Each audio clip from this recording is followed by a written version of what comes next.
മക്കളെ, ഇതാണ് ആമച്ചൻ.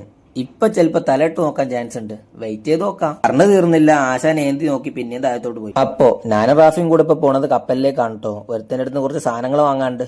വേഗം പോയില്ലെങ്കിൽ കപ്പലടുത്ത സ്റ്റോപ്പ് കൊച്ചിയില. ഇത് ജാബിർക്ക, നാട്ടത്തെ മെയിനാ. അത് ഓന്റെ വിചാരം. ഇതിൽ കയറിയിട്ട് വേണം കപ്പലിലേക്ക് എത്താനും. മൺസൂൺ കാലത്ത് ഇവൻ രാജാവാ. രാജാവിന്റെ മേത്ത് കയറിയിട്ട് രാജാവിന്റെ ഭാവത്ത് നിൽക്കാണ്. അങ്ങനെ വിദൂരതയിൽ കാത്തു നിൽക്കുന്ന കപ്പലിലേക്കാണ് നമ്മളിപ്പോ പോണത്. ഈ 2 ഡോർ കൂടാണ് കപ്പലിലേക്ക് കയറാൻ കഴിയുക. ഏത് ഡോർ വേണം നമ്മൾ തീരുമാനിക്കും. നമ്മളല്ല ഇതിന്റെ കപ്പിത്താൻ. ഇതാണെങ്കിലോ പൊന്തിയും താഴ്ന്നും കളിക്കും. പൊന്തുന്ന സമയം നോക്കി ചാടി കയറാം. അതാണ് ഇതിന്റെ ടാസ്ക്. ഇതാ ഇതേപോലെ ഇപ്പൊ പൊന്തുട്ടോ.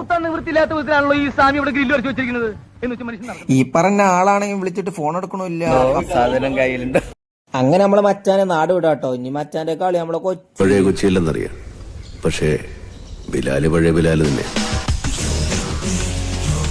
ഇപ്പുറത്താണെങ്കിൽ കലീലൊക്കെ ഒമ്പർക്ക് പോകണം കേട്ടോ. അതിന്റെ സന്തോഷം. ഇത് ഞങ്ങളെ സ്വന്തം റസാഖ് ഭായ്. ഇങ്ങനെ കുറിച്ച് ഞാൻ പിന്നെ ഒരു ദിവസം ഇവിടെ ഉണ്ടാക്കിയ കായ് അവിടെ ദൂർത്തടിക്കാൻ പോണ ടീം. അപ്രതീക്ഷമായി നമ്മളെ ചെക്കനെ കണ്ടു മുബാറക്കും.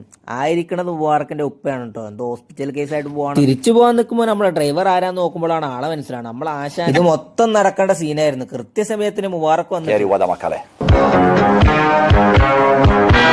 ഈ നിൽക്കണാണ് റാഫിന്റെ ഇക്കാക്ക. ആ യോ വിട്ട ആള് ഇവിടുത്തെ വലിയ മുതലാളിയാ. റാഫിന്റെ കാർത്ത എണ്ണ കഴിഞ്ഞ അത് ഫില്ലാക്കാൻ നിൽക്കാണ്. കൊല്ലണം കുത്തണ നോക്കണ്ട. ഇവിടുത്തെ ഗവൺമെന്റ് സ്കൂളത്തെ മാഷ. ഇനിയൊരു കാര്യം പറയട്ടെ, രാവിലത്തെ കപ്പല് നൈസായിട്ട് പാളി. ഇന്നലത്തെ കപ്പലിലെ ഓനുള്ളത്.